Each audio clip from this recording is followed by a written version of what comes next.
In this video, you will learn how to fix Amazon account is on hold. Check your email or Amazon notifications. Look for an email from Amazon explaining why your account is on hold. Common reasons may include payment issues, verification needed, or suspicious activity. Verify your identity or payment method. If requested to, upload your government issued ID or update your billing or payment details through the Amazon account settings or verification portal.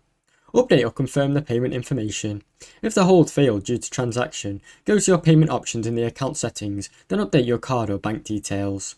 Contact Amazon customer support. If you're unsure of why your account is on hold or need extra assistance, contact Amazon via the help section, then choose account settings, account on hold, to chat or call to the support agent.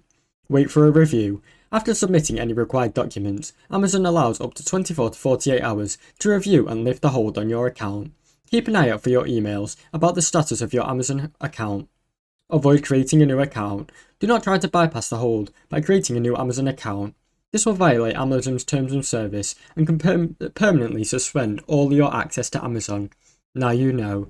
Now you know how to fix Amazon account is on hold. Thanks for watching. Don't forget to like and subscribe.